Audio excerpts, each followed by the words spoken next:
श्री शिवाय नमस्तुभ्यम हर हर महादेव। इस चैनल पर हम आपको गुरुजी पंडित प्रदीप मिश्रा जी के उपायों को वीडियो में करके दिखाते हैं ताकि वे उपाय आपको आसानी से समझ में आ सके। कल की तिथि है 28 जुलाई, श्रावण शुक्ल दशमी की तिथि है। काफ़ी अच्छा दिन भी साथ में है क्योंकि दिन शुक्रवार का है और गुरुजी पंडित प्रदीप मिश्रा जी के बताए सावन दशमी का विशेष उपाय और शुक्रवार के दिन किए जाने वाले 5 विशेष उपायों की जानकारी आपको इस वीडियो में मिलने वाली है। वीडियो अंत तक देखें ताकि कोई भी उपयोगी जानकारी आपसे न छूटे।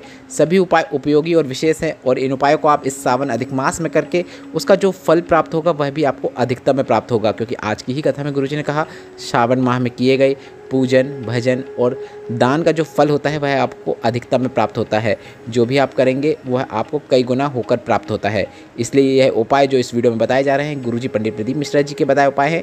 इसे आप इस 28 जुलाई श्रावण शुक्ल दशमी की तिथि के दिन करके अधिक से अधिक लाभ जरूर प्राप्त करें। बढ़ते हैं सबसे पहली और विशेष जानकारी की ओर, क्योंकि गुरुजी ने आज की कथा में एक विशेष जानकारी दे दी है। गुरुजी ने कहा आप 7 तिथियों में 5 दीपक वाला उपाय कर रहे हैं, तो आपको इस बात का ध्यान रखना है। हमने आपको पहले नहीं बताया था कि आपको कौन सी बाती का उपयोग करना है, तो गुरुजी ने कहा 7 तिथियों में 5 दीपक वाले उपाय में आपको लंबी बाती का ही उपयोग करना है। क्योंकि हम इसलिए ऐसा कर रहे हैं क्योंकि लंबी बाती का दीपक घर में वंश वृद्धि करता है, लक्ष्मी वृद्धि करता है और अगर आपका कोई पैसा लेकर भी चला गया है तो वह भी आ जाता है। इसलिए जो 7 तिथियाँ गुरुजी ने बताई हैं, पंचमी, अष्टमी, एकादशी, प्रदोष, पूर्णिमा, शिवरात्रि और अमावस्या, इन तिथियों में आपको जो 5 दीपक प्रज्वलित करना है तो उनमें आपको लंबी बाती का उपयोग करना है। अब बढ़ते हैं शुक्रवार के दिन किए जाने वाले सबसे अच्छे लक्ष्मी प्राप्ति उपाय की ओर। गुरुजी पंडित प्रदीप मिश्रा जी ने अपने पिछली कथाओं में कमल पुष्प वाला एक उपाय बताया है, पर गुरुजी ने कहा सभी को कमल पुष्प मिल पाना आसान बात नहीं है, यह आसानी से नहीं मिलता है। तो ऐसे में गुरुजी ने कहा आप कोई भी किराने की दुकान में जाके कमल गट्टा ले सकते हैं जो कमल पुष्प का ही बीज होता है, और उसे आपको उस कमल गट्टे को आपको एक कलश में जल भरने के बाद उसमें डुबो देना है। अब सावन का महीना चल रहा है तो ऐसे में आप 2 कलश जल ले लें और 2 कलश जल में से कोई भी एक कलश में आप कमल गट्टे को डुबो सकते हैं। आप चाहो तो उसे निकाल के वापस भी अपने पास पुनः उपयोग के लिए रख सकते हैं, या फिर आप वो बहुत आराम से मिल जाता है, बहुत अधिक मात्रा में मिल जाता है। मतलब आपको 10 रुपये में कम से कम 15-20 कमल गट्टे मिल जाते हैं। तो ऐसे में आप चाहो तो उसको उस कलश के अंदर ही रहने दें और इन दोनों कलश का जल आपको शिवलिंग के ऊपर अर्पित करना है। श्री शिवाय नमस्तुभ्यम या फिर नमः शिवाय या फिर ओम नमः शिवाय बोलते हुए जल अर्पित कीजिएगा। इस प्रकार से जल अर्पित करने से महादेव के साथ साथ माता लक्ष्मी की भी आप पर विशेष कृपा होती है और कमल पुष्प वाला यह उपाय करके, कमल गट्टे वाला यह उपाय करके माता लक्ष्मी आपके घर को धन्य धान से परिपूर्ण कर देती हैं। यह शुक्रवार का सबसे अच्छा उपाय है जो कि आप प्रत्येक शुक्रवार को कर सकते हैं और इस सावन के अधिक मास के दिन करके आप अधिक से अधिक लाभ जरूर प्राप्त करें। बढ़ते हैं सावन के इस शुक्रवार के दिन किए जाने वाले अगले विशेष उपाय की ओर। गुरुजी पंडित प्रदीप मिश्रा जी ने अपनी पिछली कथाओं में एक काफ़ी अच्छा लीवर समस्या, किडनी समस्या होने पर किया जाने वाला उपाय बताया था। गुरुजी ने कहा था आपको एक घी का दीपक तैयार करना है और बेलपत्र के वृक्ष के नीचे शाम के समय मतलब प्रदोष काल में जाना है और आपको इस एक घी के दीपक को प्रज्वलित कर देना है। इसमें आपको लंबी बाती का उपयोग करना है, इस बात का आपको ध्यान रखें। इसके बाद आपको वहीं पे उसके पास 1 मिनट, यदि बैठने की जगह है तो आप 1 मिनट तक बैठ जाएं और बैठकर आपको यदि महामृत्युंजय मंत्र आता है तो उसका जाप करें। यदि नहीं आता है तो आप श्री शिवाय नमस्तुभ्यम या फिर नमः शिवाय या फिर ओम नमः शिवाय, इन मंत्रों का भी उच्चारण कर सकते हैं। यदि रोगी व्यक्ति कर रहा है, वह कर सकता है तो काफ़ी अच्छी बात है, वह उपाय कर सकता है। यदि वह नहीं कर सकता है तो उसके घर का कोई भी उसके निमित्त उसका नाम और गोत्र बोलते हुए यह उपाय कर सकता है। बेलपत्र के वृक्ष के नीचे 1 मिनट बैठकर आपको मंत्र का उच्चारण करना है। लीवर समस्या, किडनी समस्या होने पर लाभ जरूर देखने को मिलेगा। यह एक शुक्रवार का विशेष उपाय है जिसे आपको 3 या फिर 5 शुक्रवार लगातार करना है। गुरुजी का बताया यह उपाय आप किसी भी शुक्रवार को कर सकते हैं और इस सावन के अधिक मास के शुक्रवार के दिन करके आप अधिक से अधिक लाभ जरूर प्राप्त करें।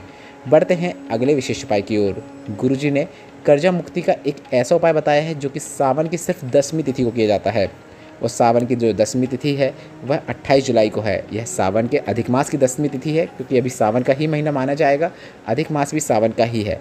तो ऐसे में इस उपाय को आप कोई भी जो सावन की 10वीं तिथि आती है उसमें कर सकते हैं और इस तिथि में भी कर सकते हैं। मतलब यह उपाय आप 28 जुलाई को भी कर सकते हैं।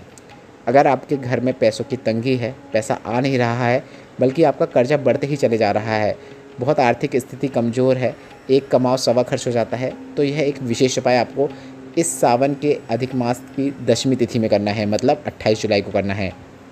आपको 11, 21 या 51 जितने शमी पत्र मिल जाते हैं, 11 भी मिल रहे हैं तो भी पर्याप्त है, इनको लेकर आपको शिवालय पहुंचाना है और शिवालय पहुंचने के बाद आपको इन शमी पत्र से शिवलिंग में श्रृंगार कर देना है। आप इन शमी पत्र में थोड़ा थोड़ा शहद लगा लें। इसके बाद इन शमी पत्र को शिवलिंग में चिपका दें। जिस प्रकार से आप बेलपत्र चिपकाते हैं इस प्रकार से शमी पत्र को शिवलिंग पर चिपका दें। बस इतना ही करना है। गुरुजी ने कहा आप श्री शिवाय नमस्तुभ्यम या फिर नमः शिवाय या फिर ओम नमः शिवाय बोलते हुए शिवलिंग पर शमी पत्र से श्रृंगार कर दें।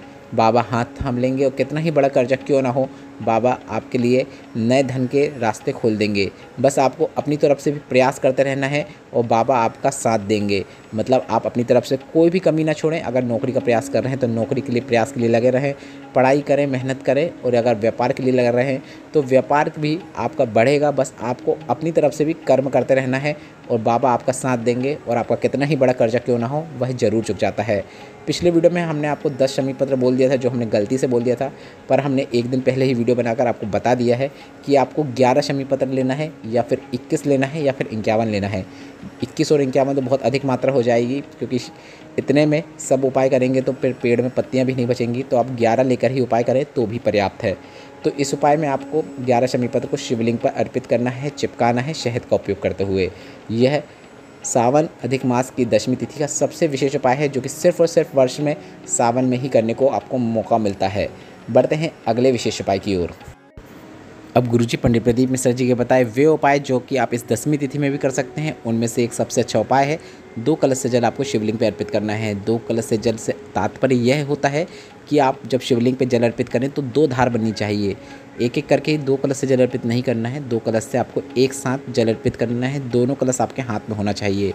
इस प्रकार से जल अर्पित करने वाले के जीवन में कभी भी किसी चीज़ की कमी नहीं रहती है। महादेव कभी भी झोली खाली नहीं रखते हैं। यह सावन का सबसे अच्छा उपाय है जिसे आप रोज कर सकते हैं। साथ ही आप 108 चीज़ें कोई भी अर्पित कर सकते हैं जो पूर्ण हो, जैसे गेहूं के दाने, चावल के दाने, राई के दाने या फिर काली तिल के दाने। इस प्रकार से मूंग के दाने भी रहते हैं जो पूर्ण रहते हैं, उन्हें भी आप अर्पित कर सकते हैं। कोई भी 108 चीज़ें आप पूर्ण हैं उन्हें अपनी मनोकामना बोलते हुए श्री शिवाय नमस्तुभ्यम बोलते हुए शिवलिंग पर अर्पित कर सकते हैं। यह उपाय भी आप इस दिन कर सकते हैं। यदि अभी तक नहीं करे हैं तो इस दिन से करने की शुरुआत कर सकते हैं। यह उपाय आप रोज़ भी कर सकते हैं। यह सावन का सबसे अच्छा मनोकामना पूर्ति उपाय है। साथ ही गुरुजी ने कहा है जो लोग अगर शिवालय नहीं जा पा रहे हैं किन्हीं कारणों से, वो घर पे ही हैं, तो उन्हें अपने घर के ही गमले में एक विशेष उपाय करना है। या फिर जो शिवालय जा रहे हैं वे भी यह उपाय कर सकते हैं।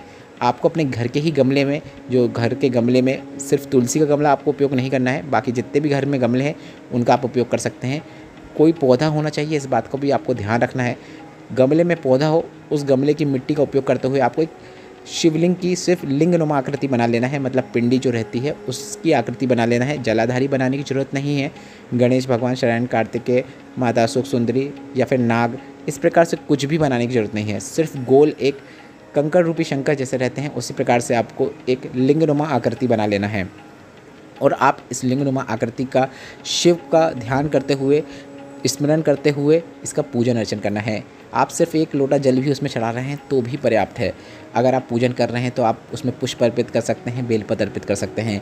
बाद में जब इसका आप यहीं इस गमले में विसर्जन कर देंगे, इसके बाद आप इसे बेलपत्र को और जो पुष्प है उसे नदी में विसर्जित कर सकते हैं। गुरुजी ने कहा आपको आपके घर के ही गमले में, रोज़ आप यह उपाय कर सकते हैं, घर के ही गमले में लिंगनुमा शिवलिंग बनाना है। मतलब भगवान का एक स्वरूप बनाना है और उसका पूजन अर्चन करना है। और 15 से 20 मिनट बाद जब आप पूजन अर्चन कर लें उसके बाद उसका उसी गमले में आपको विसर्जन कर देना है। गुरुजी का बताया एक काफ़ी अच्छा उपाय है जिससे घर में सुख समृद्धि देखने को मिलती है, नकारात्मकता घर से दूर होती है, पॉजिटिविटी बढ़ती है और यह इसका प्रभाव जो है घर के सभी सदस्यों को प्राप्त होता है। तो यह उपाय घर का कोई एक सदस्य भी करेगा तो इसका फल घर के सभी सदस्यों को मिलने वाला है। अब गमले में कैसे विसर्जन करना है वह भी समझ लीजिए। जब आप पूजन अर्चन कर लेंगे 15 से 20 मिनट बाद जो आकृति बनी है शिवलिंग की उसमें आपको पूरा जल अर्पित कर देना है। मतलब गमले में पूरा पानी कर दीजिए, इसके बाद वह उसमें मिल जाएगी। अगर नहीं मिल रही है तो पानी अर्पित करने के बाद आप हाथ से भी उसे गमले की मिट्टी में मिला सकते हैं, क्योंकि आपने पानी डालकर उसका विसर्जन कर दिया है। उसे हाथ से गमले की मिट्टी में मिलाकर एक जैसा कभी कर सकते हैं। यह एक ऐसा उपाय है जिसे आपको सावन में रोज़ करने को गुरुजी ने कहा है। अगर आप यह उपाय रोज़ नहीं करते हैं तो आप जो विशेष तिथियाँ होती हैं, जैसे सावन का जो सोमवार आता है, प्रदोष होती है, मासिक शिवरात्रि रहती है, उस दिन तो करना ना भूलें, क्योंकि इसका जो आपको फल प्राप्त होगा वह आप सोच भी नहीं सकते। यह गुरुजी का बताया सावन का सबसे अच्छा और सबसे नया उपाय है, जो कि आपको घर के ही गमले में करना होता है। अभी भी अगर आपको इस वीडियो में बताए गए उपाय से संबंधित कोई प्रश्न हो तो वे प्रश्न आप कमेंट के जरिए पूछ सकते हैं। हम आपके प्रश्नों का उत्तर जरूर देंगे। और वीडियो थोड़ा सा भी उपयोगी लगा हो तो इस वीडियो को लाइक करके कमेंट बॉक्स में हर हर महादेव टाइप करना ना भूलें। श्री शिवाय नमस्तुभ्यम। हर हर महादेव।